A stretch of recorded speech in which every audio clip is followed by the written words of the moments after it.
Nous allons accueillir maintenant une table ronde e-commerce Europe. Les tendances et les attentes. On va voir un petit peu comment l'e-commerce européen s'est porté en 2023 et puis les attentes pour 2024. Quels biens et services ont été les plus achetés en ligne dans l'Union européenne? Combien de consommateurs, consommatrices européens effectuent des achats transfrontaliers? Eh bien, nous allons avoir les réponses tout de suite avec le délégué général La FEVAD, Marc Lolivier, que nous allons accueillir sur scène dans un instant, le secrétaire général e-commerce Europe, Luca Cassetti, et la Policy Advisor e-commerce Europe, Margherita Corsaro. Je vous demande d'applaudir bien fort, s'il vous plaît, Marc Lolivier, Luca Cassetti et Margherita Corsaro. Bonjour à toutes et à tous, ravi de vous retrouver pour cette conférence organisée par la FEVAD dans le cadre de cette édition 2024 de la Paris Retail Week. Aujourd'hui, on va vous parler d'Europe. Alors, pour ceux qui ne connaîtraient pas la FEVAD, c'est la Fédération française du e-commerce. C'est une association qui regroupe l'ensemble des acteurs de la vente en ligne. Aujourd'hui, c'est plus de 800 entreprises avec lesquelles nous travaillons au quotidien pour promouvoir un e-commerce à la fois plus performant, également plus sûr. Vous savez que la cybersécurité est au cœur de la confiance. Et puis aussi plus durable, plus responsable, un e-commerce au service des Français. Alors aujourd'hui, on va vous parler d'Europe, comme vous l'a dit Marc. Pourquoi l'Europe? Tout simplement parce que l'Europe est une valeur cardinale pour le secteur du e-commerce. C'est un marché unique à la fois par sa taille. C'est le premier marché, deuxième marché au monde derrière la Chine. Unique également par ses enjeux. C'est un levier de développement quasi incontournable aujourd'hui pour les sites de e-commerce. Il faut savoir qu'à la FEVAD, on a plus de la moitié de nos sites qui opèrent dans plusieurs pays de l'Union européenne. Et puis unique également parce que c'est un encadrement, un cadre réglementaire qui reflète aussi des valeurs auxquelles nous, Européens, on est attachés. Ces valeurs de protection des données, protection de la vie privée, des valeurs d'information du consommateur et bien sûr de protection de l'environnement qui sont des éléments extrêmement importants. Alors pour toutes ces raisons, évidemment, l'Europe, c'est quelque chose qui doit être dans l'esprit de tous les sites de e-commerce. Aujourd'hui, site de e-commerce ne peut pas ne pas penser Europe. Et penser l'Europe, c'est aussi la mission première, le rôle de e-commerce Europe, qui est notre association européenne qui défend les intérêts du secteur au niveau européen, auprès des instances européennes, donc la Commission, le Parlement européen. Et on a la chance aujourd'hui d'avoir avec nous deux représentants de e-commerce Europe qui interviennent pour la première fois sur Paris Retail Week, enfin deuxième fois pour Margherita, puisqu'elle était là ce matin sur une session sur la réglementation justement. Et avec eux, on va aller se pencher un petit peu sur l'état de ce marché, de ce fameux marché unique qu'ils connaissent particulièrement bien, puisque e-commerce Europe notamment publie chaque année un rapport sur l'état de l'Union du point de vue du e-commerce, l'état du marché. Ce rapport, il va paraître en octobre, le mois prochain, mais ils ont accepté, je les en remercie, de venir vous donner en exclusivité et en avant-première quelques-uns des enseignements de cette étude qui paraîtra le mois prochain. Et puis on verra aussi avec eux un petit peu leur analyse justement sur l'évolution du marché. Donc voilà pour le programme. Je vais tout de suite me tourner vers toi, Lucas. Donc Lucas qui est directeur général, délégué général de e-commerce Europe. Peut-être déjà nous dire un mot sur e-commerce Europe, présenter un peu pour ceux qui ne connaissent pas ce qu'est cette association. Merci beaucoup Marc et bonjour à tout le monde. C'est un plaisir d'être ici pour la première fois effectivement à la Paris Retail Week. Tu as déjà très bien présenté le travail d'e-commerce Europe et ce qu'on fait. Donc on est la FEVAD européenne, FEVAD qui est notamment membre fondateur d'e-commerce Europe qui a été créé en 2012, fin 2012, début 2013. Nous comptons maintenant 24 associations nationales venant de toute Europe. Il n'y a pas que l'Union européenne, il y a aussi la Suisse, la Norvège, la Bosnie, plus récemment. Mais on a aussi des entreprises qui sont membres directs de l'association. Et tu peux peut-être donner quelques noms des entreprises qui... Oui, on a des entreprises françaises, par exemple. On a VP, Back Market. On a d'autres entreprises comme Zwopi, un peu plus niche, qui vendent des iPhones reconditionnés. On a Ikea, on a Amazon, on a eBay. En fait, on représente tous les secteurs, des plus petits au plus larges. Donc, toutes nos positions sont vraiment très équilibrées dans ce point de vue. Et on a l'atout d'être véritablement européen parce que nous amenons différentes cultures. Culture nordique, par exemple, par rapport au marketplace, c'est différent par rapport à la culture qu'on aurait en France ou en Italie ou en Espagne. Donc voilà, c'est vraiment l'atout d'e-commerce Europe de pouvoir fédérer autant de fédérations et de boîtes aussi qui sont directement membres chez nous et qui sont membres chez nous pour ce qu'on fait à niveau affaires publiques européen. 95% de ce qu'on fait, c'est des affaires publiques, c'est du lobbying. Donc nous allons, en concertation avec nos membres, travailler sur la législation qui impacte le e-commerce. On peut peut-être voir d'ailleurs les domaines d'intervention sur lesquels vous êtes plus particulièrement présent. Voilà. Les passer en revue rapidement. Très rapidement, tout ce qui est protection des données, pour donner un exemple, RGPD, ou bien confidentialité, les règlements sur la privacy, droit de la consommation, la directive Omnibus, ou bien, plus connu peut-être, les règles sur les réductions de prix. Ouais, les annonces de réduction de prix. Oui, voilà, sur laquelle aussi la FEVAD a beaucoup travaillé, aussi avec nous et en France. Tout ce qui est transactions numériques, donc DSP2, DSP3, Payment Service Regulation, authentication forte, tout ce qui est durabilité, donc pour mentionner encore un exemple, les droits à la réparation ou l'éco-conception des produits. Taxation, c'est aussi très important. On a un groupe dédié spécialement à la taxation, que ce soit direct ou indirect. Et encore deux exemples, tout ce qui est TVA. Donc la simplification du régime de TVA pour les ventes en ligne en Europe. Et aussi, donc, pour vous donner un cas concret, c'est vrai que e-commerce Europe, par exemple, œuvre beaucoup pour que, vous savez, on ait supprimé le seuil en dessous duquel on ne payait pas de TVA, parce que maintenant la TVA est exigible pour les importations hors UE pour tout le monde, y compris pour les produits qui viennent de Chine. Et on se bat actuellement également sur les droits de douane pour supprimer ces minimums qui sont utilisés par des opérateurs hors UE, effectivement, pour échapper aux droits de douane. Exactement. Et donc ça fait partie aussi du travail qui est mené par ça fait aussi, oui, exactement. Donc c'est un principe similaire à celui de la TVA que tu viens de présenter. Effectivement, là on parle d'un seuil de 150 € que la Commission voudrait enlever pour restaurer un peu cet équilibre entre les acteurs basés en Europe et ceux qui ne sont pas basés en Europe, ce qui est logique, très difficile à mettre en pratique, donc important pour l'équité, bien évidemment. On travaille aussi un peu sur le droit de la concurrence, un tout petit peu, et bien évidemment tout ce qui est logistique. Il n'y a pas d'e-commerce sans livraison de paquets si on parle de produits, donc donc tout ce qui est logistique aussi, ça fait partie de concurrence. On peut citer notamment le DMA sur lequel on travaille, bien sûr, avec DMA, DSA, l'action sur Google, sur Apple, qui a des répercussions aussi sur les sites. Donc vous voyez, c'est quelque chose de très concret. C'est à la fois la réglementation, mais c'est une réglementation qui vraiment s'applique et va directement impacter la compétitivité, l'efficacité des sites. Alors Lucas, on va peut-être dire un mot sur cette étude pour laquelle on a mobilisé autant de monde. Peut-être un petit peu un mot, c'est Margarita qui présente un peu cette étude. Dites-nous un petit peu depuis quand elle existe et un petit peu quel est le périmètre qui est couvert par l'étude. Oui, déjà bonsoir à toutes et à tous. Donc voilà, effectivement, quelques petits mots d'introduction pour ce bilan. Ce bilan que je vais vous présenter aujourd'hui, c'est le bilan 2024 en avant-première. Donc, comme Marc, tu l'as bien dit, il s'agit de chiffres provisoires, tout à fait provisoires. Le bilan va être présenté, publié le 10 octobre. Nous allons aussi vous inviter au webinaire de lancement pour lequel nous avons créé un QR code en fin de présentation. Mais donc, effectivement, il s'agit de l'édition 2024. Nous avons commencé à rassembler des chiffres en 2019. Donc, nous avons aussi des éditions depuis cette année-là de notre bilan. Peut-être un petit disclaimer, effectivement, 2024, bilan 2024, ce sont bien des chiffres de 2023 que nous allons vous présenter aujourd'hui. Et aussi les données, les chiffres, les indicateurs sont le résultat d'une agrégation de données du Fonds monétaire international, de Statista, d'Eurostat, mais aussi des associations nationales, donc par exemple la FEVAD, qui nous ont fourni beaucoup d'informations très très pertinentes et très intéressantes. Donc, juste sur la méthode, on peut peut-être dire un mot, parce qu'il y a vraiment un énorme travail qui est fait, qui est à la fois, effectivement, comme le dit Margarita, un travail de documentaire, de recherche. Et la difficulté, évidemment, c'est que les associations nationales ont des méthodes qui ne sont pas toujours les mêmes.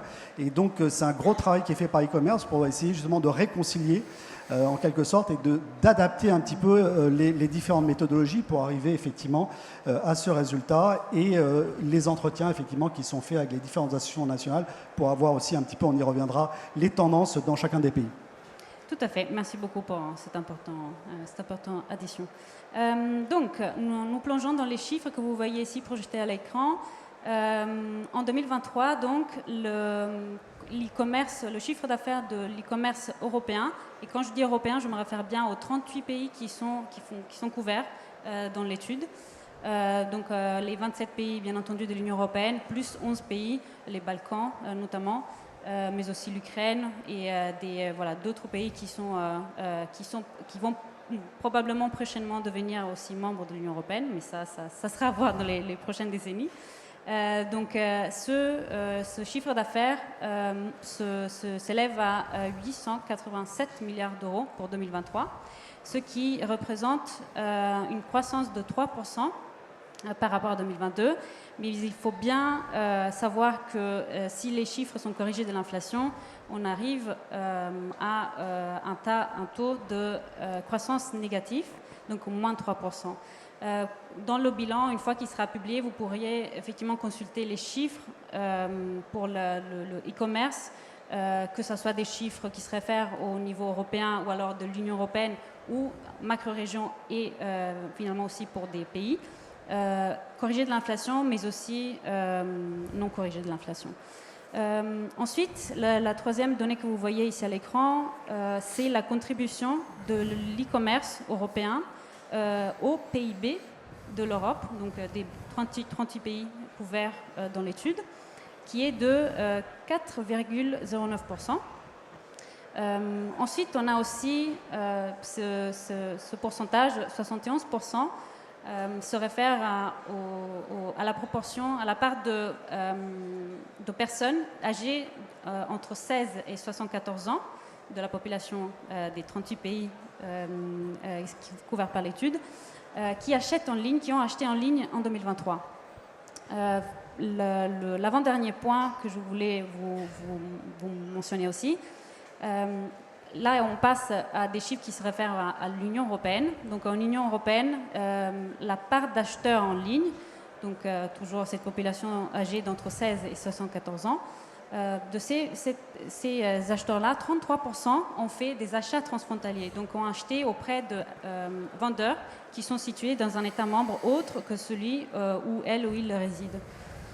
Finalement, donc, pour conclure cette première partie, les vêtements, chaussures, accessoires c'est la catégorie de produits qui a été la plus populaire en 2023, avec 71% des acheteurs ayant acheté au moins l'un de ces produits. Très bien, Margarita, merci beaucoup pour ces chiffres-là. Alors, ce qui est intéressant dans l'étude, c'est qu'il y a ces chiffres globaux, et puis aussi, vous analysez par région, je crois qu'il y a l'Europe de l'Ouest, l'Europe du Centre, Nord, Sud, et avec des différences quand même de régions. On voit que quand même l'évolution n'est pas exactement la même, un peu en fonction du niveau de maturité. Est-ce que tu peux nous dire quelques tendances qu'on voit justement par rapport à ces différents blocs et la manière dont ils ont évolué en 2023? Je crois qu'il y a même des projections pour 2024. Oui, tout à fait. Alors, on a deux ou trois données qui sont très, très pertinentes à ce sujet pour illustrer les divergences qui existent encore entre les macro-régions en Europe. Donc, nous avons, par exemple, en Europe de l'Ouest, Europe occidentale, dont fait partie la France, l'Allemagne, le Luxembourg, la Belgique.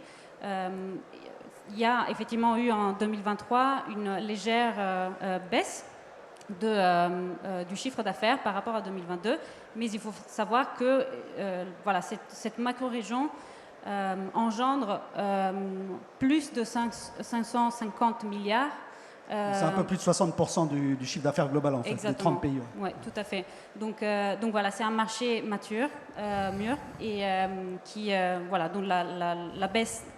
cette baisse à laquelle on a assisté en 2023 n'est pas grave, disons. Par contre, en revanche, de l'autre côté, nous avons aussi l'Europe du Sud, qui, elle, a fait un bond et qui a cru de 15% environ par rapport à 2022. Mais il s'agit ici, par opposition à l'Europe de l'Ouest, d'une macro-région qui a fort potentiel de croissance. Par exemple, si on se réfère à la proportion d'acheteurs en ligne, nous sommes bien en dessous des 71% moyens de l'Europe. Ouais, je crois que c'est à peu près 20%, hein, l'Europe du Sud, du global, hein, c'est ça. Effectivement, oui, tout à fait. Avec l'Italie et l'Espagne qui ont fait des très belles performances en 2023. En effet, oui. Il y a aussi, effectivement, on pourrait se pencher très rapidement sur des spécificités nationales. Nous avons ce qui est intéressant par rapport à la France, puisque voilà, c'est ici où nous sommes.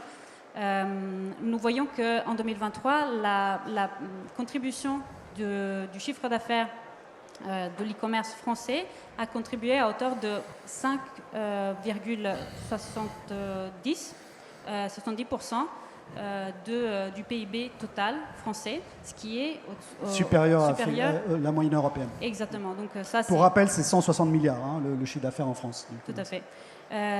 Voilà, donc nous avons aussi de l'autre côté l'Allemagne qui en 2023 a eu une performance assez... et le Royaume-Uni aussi qui est en recul assez significatif. Tout à fait. L'Allemagne et le Royaume-Uni, Oui, Allemagne et le Royaume-Uni. Et nous avons, comme tu l'as dit aussi, l'Italie et l'Espagne qui sont en très forte progression. Exactement. Ce qui est intéressant, c'est que l'Europe de l'Ouest, je crois que sur les projections 2024, il repasserait sur du positif. Oui, tout à fait. On voit en général que même l'impact de l'inflation pourrait se rétablir à des niveaux plutôt normaux pour l'Europe, l'Union européenne et l'Europe. Et puis on a pas le temps de rentrer dans le détail, mais l'Europe de l'Est aussi est un pays, enfin c'est une région dans laquelle le e-commerce est particulièrement dynamique. Je pense à nos amis ukrainiens, ils ont fait 145%, parce qu'effectivement c'est le seul moyen parfois d'acheter, mais on voit tu parlais de la Bosnie, enfin tous ces pays d'Europe de l'Est aussi accélèrent. La Pologne fonctionne très bien aussi, c'est des pays alors qui sont en rattrapage, mais avec des fortes accélérations. Oui, tout à fait. On voit aussi que la digitalisation même, nous allons peut-être nous repencher dessus dans une seconde, la digitalisation, la numérisation des entreprises est forte et en forte croissance en général. On a présenté aussi, la FEVAD a présenté avec Kantar les résultats de la mode. C'est tout à fait étonnant. L'Espagne est passée devant la France sur la part de vente en ligne de mode, qui en France représente 20% du marché en ligne. L'Espagne, qui était à 9% avant Covid, aujourd'hui est passée devant la France avec 24% des ventes aujourd'hui qui se font en ligne sur Internet. Donc il y a un dynamisme extrêmement fort, même si c'est des pays qui ont une maturité un peu moins faible. Alors puisqu'on parle de différence, Margarita, peut-être rapidement, je le disais, il y a ces entretiens que je vous invite à lire qui sont très intéressants avec les dirigeants des différentes fédérations qui viennent apporter un petit peu leur analyse sur les principales tendances, les principaux enjeux et qui viennent compléter finalement un peu les chiffres qui sont fournis par e-commerce Europe. Alors est-ce que tu peux nous dire un mot sur, finalement, est-ce qu'on retrouve à peu près les mêmes analyses? Est-ce qu'il y a des différences un peu marquantes là aussi en fonction des pays ou des régions? Il y a en effet beaucoup de tendances générales qui se dégagent et qui sont communes à plusieurs entretiens, plusieurs analyses des dirigeants de nos associations nationales. Par exemple, pour ce qui concerne les applications de l'intelligence artificielle, nous voyons que elles sont en hausse à peu près partout en Union européenne. Qu'elles soient utilisées à des fins de marketing, de conception du produit ou de gestion des retours, de la logistique en général, elles sont présentes un peu partout. Ça, c'est la priorité, partout. Oui, c'est absolument la priorité. On voit aussi que donc là où il y a, même si c'est tout à fait une très bonne nouvelle que les entreprises européennes sont en train de se numériser de plus en plus, nous voyons aussi qu'il y a des fortes divergences dans l'absorption de certaines technologies par les grandes entreprises et par les petites entreprises de l'autre côté, avec des investissements qui sont souvent assez difficiles, mais qui obligent les plus petites entreprises à faire des choix. Et donc c'est aussi une tendance qu'on retrouve dans l'index de digitalisation que nous avons aussi dans notre bilan. Les grandes entreprises mènent et les plus petites ont plus de mal à adopter ces nouvelles technologies. La durabilité, bien sûr, ça aussi c'est un mot-clé qui revient, qui est très récurrent dans toutes les analyses des dirigeants de nos associations nationales. Donc que ça soit décliné en une hausse du marché de la seconde main, des réflexions sur les retours qui englobent plus de réflexions environnementales en général. C'est intéressant de voir, c'est vraiment un sujet qu'on retrouve effectivement dans tous les pays en lien avec la protection de l'environnement, c'est comment effectivement limiter les retours, qui est à la fois un enjeu environnemental, mais aussi un enjeu business, puisque les retours, il faut le rappeler, c'est pas quelque chose qui est forcément très bon pour le PNL, mais effectivement, alors avec des solutions, je vous inviterai à le regarder, qui sont mises en place dans les différents pays, qui sont tout à fait intéressantes. Tout à fait. Donc on trouve aussi des emballages de plus en plus écologiques et aussi la mise en place de certifications nationales, souvent, pour mettre en valeur les produits conçus et distribués aussi de façon plus écologique. Ensuite, nous avons une troisième tendance qui se dégage des analyses, donc l'augmentation en général de la charge administrative qui est non seulement due à ce que nous on appelle le tsunami législatif, dont Luca va bientôt parler et approfondir, mais aussi par des initiatives nationales qui viennent créer des règles doubles, disons, plus difficiles à tracer pour les entreprises et à respecter. Qui crée aussi une incohérence législative et juridique assez importante et assez pesante. Et là, c'est aussi où e-commerce Europe peut intervenir pour se faire le relais de ces disparités auprès des autorités européennes. Oui, en effet, ce qui m'amène à mon quatrième point. Nos associations nationales se plaignent d'une fragmentation du marché unique qui est due, je pense avoir fait du franglish sur cette slide, suboptimale, donc j'entends bien par là le fait que l'application n'est pas optimale, dû à un manque de moyens au niveau national, mais aussi à une interprétation des règles qui est différente. On verra maintenant avec la présentation de Luca, ce sont des lacunes ou des faiblesses du cadre juridique européen qui sont d'ores et déjà exploitées par certains concurrents qui peuvent se permettre. Là, on peut quand même souligner l'ambivalence, même si on reviendra avec Lucas, puisque en fait, c'est un peu le revers de la médaille. On a de plus en plus aujourd'hui, vous savez, des règlements. Donc les règlements, contrairement aux directives, ils s'appliquent directement à tous les États. Et ces règlements, souvent, ils ne sont pas très précis. Là où avec une directive, elle est transposée ensuite, et au niveau de la transposition, l'État peut apporter une interprétation avec un risque de divergence d'interprétation. C'est vrai que les règlements ont ceci d'avantageux et d'intéressant, c'est qu'ils harmonisent de manière beaucoup plus importante, puisque c'est la même règle qui s'applique partout, sauf qu'effectivement, cette règle est souvent imprécise. Et là, on a besoin effectivement d'e-commerce Europe pour nous aider à l'interpréter. J'ajoute que sur l'IA, évidemment, on aura demain une plénière là-dessus.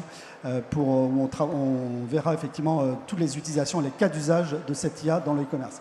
Alors Lucas, on va profiter de ta présence, ce n'est pas tous les jours qu'on a le directeur général de e-commerce Europe avec nous, pour essayer de nous tracer un petit peu, dans les quelques minutes qui nous restent, un petit peu, finalement, quels sont pour toi les grands enjeux qui vont structurer Là, on a vu évidemment les chiffres, on a vu quand même un secteur qui atteint une certaine maturité, avec quand même un potentiel de croissance, notamment sur certains États, et puis des enjeux également de réglementation. Est-ce que tu peux nous dire, pour toi, quels seraient vraiment peut-être les 3-4 grands enjeux qui vont structurer l'évolution du e-commerce dans les années à venir? Et puis peut-être on aura un petit mot aussi sur la nouvelle commission qui est en train de se mettre en place. Oui. Ce n'était pas évident quand on a commencé la discussion sur le Paris Retail Week et la présentation d'aujourd'hui, choisir juste 3, parce qu'il y a beaucoup plus de tendances, beaucoup plus d'enjeux, mais on a choisi ceux qu'on considère effectivement les plus importants. Et pour moi, les tout premiers, c'est la pression qu'on ressent aujourd'hui de la part des acteurs qui sont basés hors Union européenne. On est vraiment face à une rapidité de croissance de certains de ces acteurs qui viennent en dehors de l'Union, surtout d'Asie, qui est incroyable. Aussi rapide que la femme qui est en train de vendre en plus ou moins 3 secondes des produits via du live shopping en Chine. Certains de ces acteurs ont atteint le top 10 dans plusieurs pays en juste quelques mois. Je pense notamment à la France, parce qu'on a vu les données de la FEVAD à cet égard, et c'était très intéressant de voir cette énorme croissance et cette rapidité. Donc ça, c'est un premier aspect. Donc on a une pression à cause de la rapidité de la croissance, et ça, c'est un aspect. Et un deuxième aspect, c'est le respect des règles européennes. Voilà. Nous partons du présupposé que toutes les entreprises qui opèrent sur le territoire européen, qui vendent des produits à des consommateurs européens, doivent respecter la loi européenne et les lois nationales. Mais nous avons un petit souci.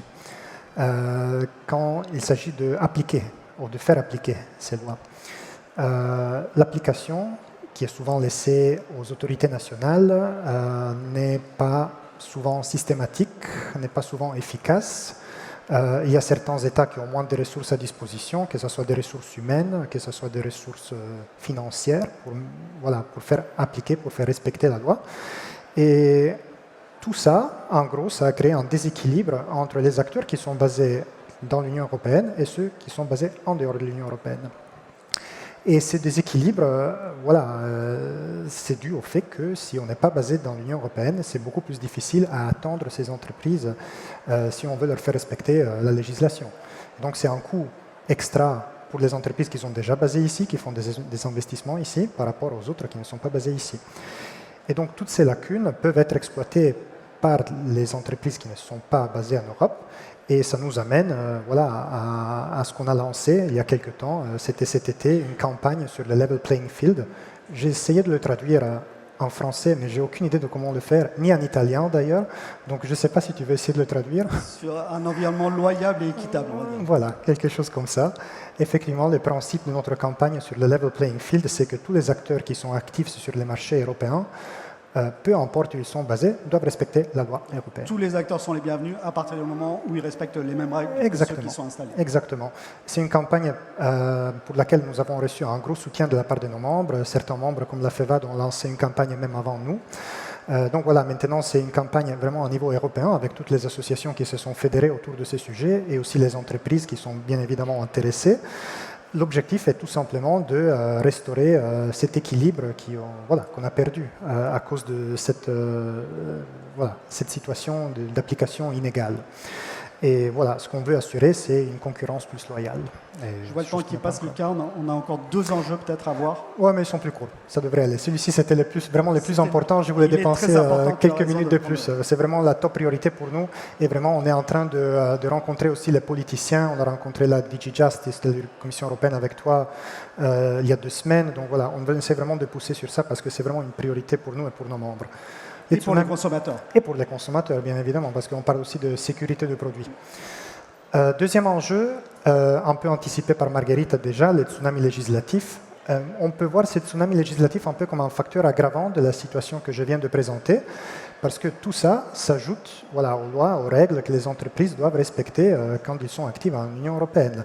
Encore une fois, on a beaucoup de règles, mais l'application de ces règles laisse à désirer et il n'y a eu aucune initiative de la Commission européenne pour améliorer l'application, en tout cas de la Commission européenne sortante. La nouvelle Commission, peut-être, elle va faire quelque chose à cet égard, mais il faut voir une fois que les nouveaux commissaires seront nommés. Donc, en gros, la solution, ce n'est pas des nouvelles règles, mais faire respecter déjà les règles. On a déjà plein de règles. Le secteur du e-commerce en Europe, c'est un des plus réglementés. On a un marché unique qui n'est pas parfait, évidemment. On a plein de règles, il faut les faire appliquer. Parce que si ici on ne respecte pas les règles, il y aura une sanction ou il y aura des conséquences. Alors la même chose devrait s'appliquer si on n'est pas basé en Union européenne, mais si on va en Europe. On ajoute aussi le problème de surtransposition que Margherita a aussi anticipé. Il y a plusieurs États qui font ce qu'en anglais on appelle du gold plating, donc ils vont au-delà de la législation européenne et ça crée évidemment encore de la fragmentation dans notre marché unique. Et la France n'est pas le plus mauvais dans ce domaine. Exactement. Mais pour terminer sur une note un peu plus positive avec le troisième enjeu, on aime bien parler de européanisation des entreprises. On a parlé de croissance et de rapidité, mais il y a aussi une belle croissance à remarquer, et c'est celle d'entreprises européennes, que grâce au marché unique, même s'il n'est pas parfait, elles sont arrivées à vendre à l'étranger. Donc il y a plusieurs cas en France, évidemment. Il y a VP, Mano Mano, Back Market et tout ça. Mais si on va aux Pays-Bas, il y a Bol qui vend maintenant en Belgique depuis plusieurs années. Si on va en Pologne, il y a Allegro qui a commencé à vendre en République tchèque. Si on va en Roumanie, Il y a IMAG qui vend dans la région de l'Est européen. Donc voilà, il y a de plus en plus de champions européens. Et donc voilà, il faut voir aussi un peu l'Union européenne non seulement comme une créatrice de nouvelles règles, parce que c'est vrai, elle crée beaucoup de nouvelles règles, mais en même temps, elle est aussi un moteur de croissance pour ces entreprises européennes. Et donc ça fait du bien de voir cette croissance parce que voilà, c'est en ligne avec notre mission en tant qu'association européenne. Nous voulons plus de simplification, plus d'harmonisation, un renforcement du marché unique pour qu'on puisse effectivement être concurrentiel vis-à-vis les États-Unis ou la Chine. Et on fait ça toujours en concertation avec nos membres, avec le soutien de la FEVAD et des autres. Merci beaucoup, Lucas. C'est effectivement un élément qui est tout à fait essentiel, c'est cette création d'une industrie vraiment européenne. Et je sais que vous œuvrez beaucoup là-dessus pour là aussi être très opérationnel. Le guichet unique en matière de TVA, c'est aussi e-commerce Europe qui a contribué à le mettre en œuvre. Alors, merci beaucoup à vous deux. Je crois qu'on peut les applaudir très très fort. On les remercie. Merci.